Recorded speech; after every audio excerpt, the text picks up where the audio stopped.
Hey everyone, this is Derrick Broze with The Conscious Resistance and The Last American Vagabond. I'm here at the Next Steps conference in Atlanta with Dr. Peter McCullough. How are you doing? Thanks for having me.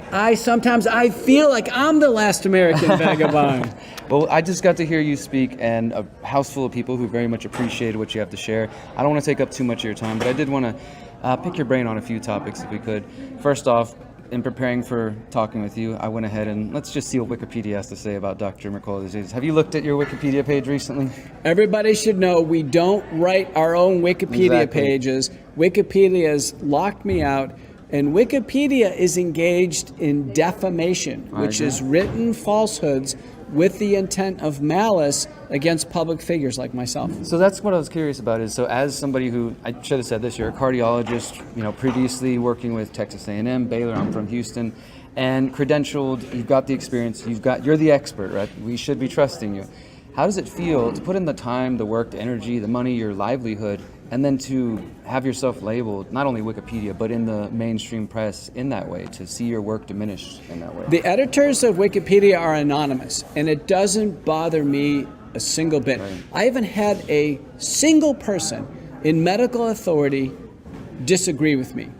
I've given more media appearances, more analysis, more written opinion editorials in peer-reviewed publications than any person who's opined in COVID-19, including our public health officials, those in the House and the Senate and White House. Me, I'm number one. And you will not find me contradicting myself, and you will not find a line of video reel where I've been wrong on a major issue. Well, that's no one's a pretty good challenged track record. So in continuing that conversation about disinformation, because this has become the term the last couple years, I'd like to get your opinion, whatever you'd like to share, about other doctors out there who are kind of taking the exact opposite stance of you, saying the things that you're saying are misinformation. I'm thinking of one particular doctor who's from where I'm at in Houston, Dr. Peter Hotez, who goes on CNN, MSNBC, and says that the conversations we're having here tonight, the things that you're sharing, for example, the Wikipedia page says one of your misinformation bits was warning that natural immunity could be better than vaccinated immunity, which was just recently confirmed by the Lancet study just in the last couple weeks. But still, doctors like Dr. Hotez go on TV and say this is anti-science aggression. We need the government to, I don't know what exactly he wants, but how does it feel, though, to have that coming from other medical professionals? I mean, is that something you come across in your travels? The word misinformation, disinformation, and then anti-science, those are intentional, weaponized propaganda terms. They're being weaponized. There is no such thing as science or anti-science. There's simply data and two or more interpretive points of view. We're all entitled to our points of view.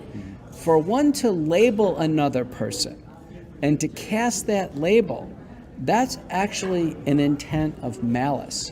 Now, as a doctor and a scientist, and someone who has as many or more peer-reviewed publications in the National Library of Medicine than any person you can mention, Sure.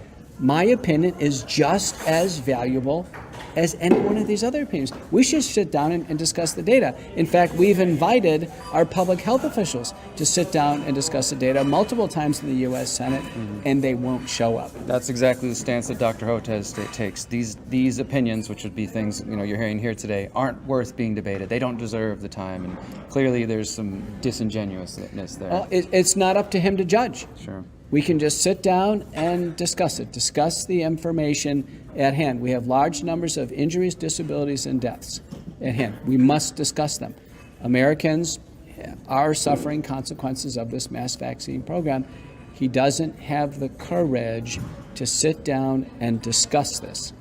None of our public health officials do.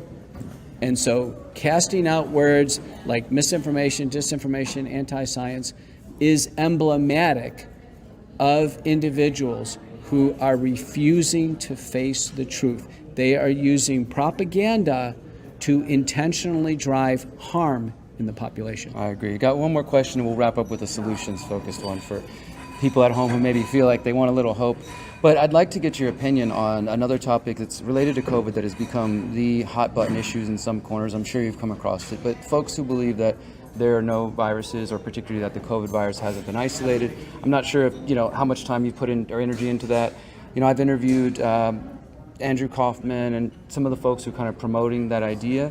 Personally, I'm not 100% sold on this idea. You know, I think there's some research needs to be done. I do think there's some interesting data out there about FOIA requests that have been put out trying to get governments, can you provide me proof of isolation? But in general, what are your thoughts on this? Is this distraction, division? You know, what do you think about that topic? I think it's distraction, and it may even be intentional distraction. There are standard virology lab techniques that have been used for decades, viruses are transferred into one cell culture versus another. They're isolated in order to be able to make vaccines. So of course they've been isolated. We can see them on electron microscopy. So we can actually physically see the viruses, and we can basically determine the entire genetic sequence of the virus. We can understand every single protein within the virus. So the viruses clearly exist. They've clearly been isolated because we make vaccines out of them. If they couldn't be isolated, we could actually never make a vaccine. The Chinese actually have the Sinovac Coronavac vaccine is the isolated SARS-CoV-2 virus killed and given as a vaccine. So these claims are just, they're not useful claims. I don't think they're helping us get to any solution. And they're just, I think, distractions of people who just honestly don't understand standard virology and so vaccine when techniques. Someone says, this is one of the arguments I've heard, when their argument is when you look into the word isolation and the way virologists use it, they don't use it in the same sense that, so if I say I'm going to isolate the coins out of your pocket, all I have in my hand is coins, and they're saying that the process that's used to isolate viruses is not as clean cut as that, and that there's other material in there. And so this is their argument. Would you say that comes from a place of total lack of understanding? Yeah, it's a lack of understanding. No, they're clearly isolated. I mean, the viruses are isolated, and it's actually purified in order to give us a vaccine. Okay. So they have to be isolated. Okay, well, thank you. Thank you for addressing that. I just wanted to get your opinion. The final question I'll ask tonight is, what would you say, the focus of Next Steps is trying to give solutions, and obviously we just heard from you and Dr. Corey, there's no perfect solution to any of this, but trying to raise awareness is a part of that. We appreciate what you do here. Anything you can give to the folks at home who are trying to, maybe what we could give to them to prepare for the next case of what I'll call corrupted science. What we've seen with COVID-19. What happens if there's another, pandemic and we see similar tactics used? What would you recommend families do or parents do? We've already seen it. Sure. We've already seen it. The next attempt at pulling worldwide and U.S. panic was monkeypox. What happened with monkeypox? Experts like myself got out there in the media instantly, and we gave a counter narrative to what was being discussed as a national monkeypox crisis. We settled America down. There was no obvious monkeypox crisis. So the answer is experts like myself getting out there way ahead. The problem with SARS-CoV-2 is that experts like myself, we were so busy treating patients that we didn't get out there as public figures in the media nearly as quickly as we should. Absolutely. And I think also the other side is the media not even maybe wanting to talk to you, the mainstream media not wanting to invite folks like yourself to come have that conversation. No, I disagree. I have never asked for a single media interview, and I have, honestly, I think my record in one day is 16 TV shows. Beautiful. That's far more mainstream than news still reaching out? Well, that's far more than what Fauci or anyone else can Sure. do. The interesting thing about media is now, quote, alternative and independent media is actually far bigger than legacy media. So for instance, when I go on Fox News at night, mainstream media, sometimes the viewership's under a million. Mm-hmm. When I went on Joe Rogan with all the clips and reclips, I set all his records, but the estimates are 160 million. Yep. And when I went on Daystar, the largest Christian broadcasting network with reruns per show, and I've been on 4 times, 1.7 billion. Wow. So I think the word mainstream media doesn't even apply. Most kids your age don't even have access to mainstream media because you don't even have TV. They're not paying attention anymore. I don't have a TV. There you go. They're looking to people like us to bring the real news. Right. Mainstream media doesn't even apply to a young guy. Now, I'm older, and I still have mainstream media in my house, and I'm asking my wife to actually pull the plug, cut the cord. I want it out. Now, that's the solution. Dr. McCullough, thank you so much for your time. You. Guys, we've been with Dr. Peter McCullough here at Next Steps in Atlanta. Till next time, remember, you are powerful.